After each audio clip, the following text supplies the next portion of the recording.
Does everybody here know, or anyone here know what a hip shovel is?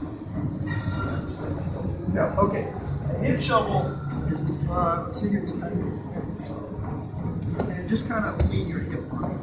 There we go. Anytime someone does this, a hip shovel is that. So a hip shovel is simply, a shovel looks like this. So you take your hip and do that. This is a hip shovel. It's not a commonly taught movement, but it's something that like almost everybody at the high level does it. It's not a move. One of the best things I ever learned, best phrase I ever learned, was from Ryan Hall, which is Jiu-jitsu is not about moves, it's about movement. So like, the reason I try to deconstruct things to underlying patterns is underlying movements work everywhere. Specific moves only have a specific application.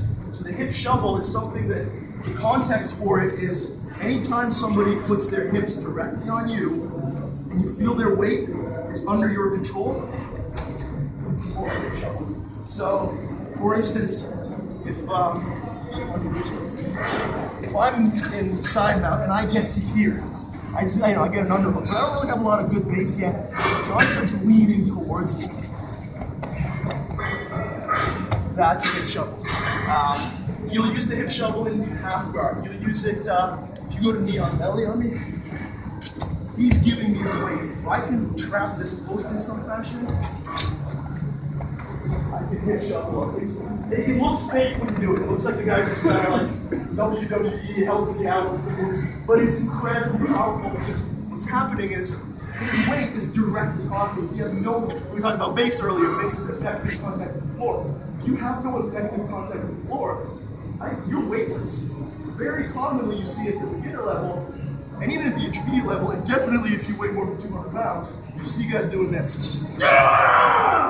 And launching a guy over to escape side. It's a horrible technique. Don't do it.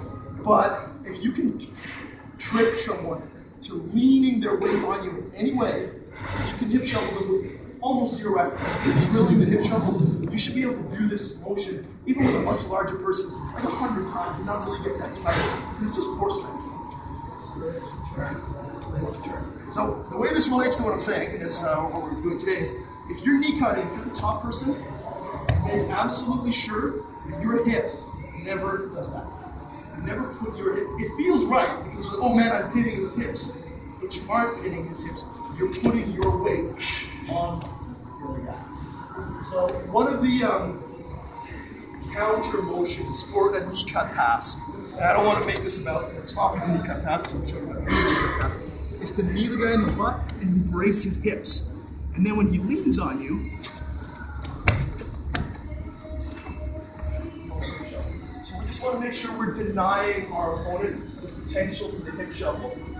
Pin the hip, slide your hip to the mat, do not put your hip on your opponent's hip at any point. As soon as somebody good feels that weight shift, understands this move, you're going. You just feel weightless for a second and you drop. It's embarrassing what happens. But it's an awesome move. So I just wanted to make you aware because not a lot of people know it. You get reversed from really dominant positions with it if you don't understand how to distribute your weight and what active posting is. We're going to cover in a minute. Just wanted to add that.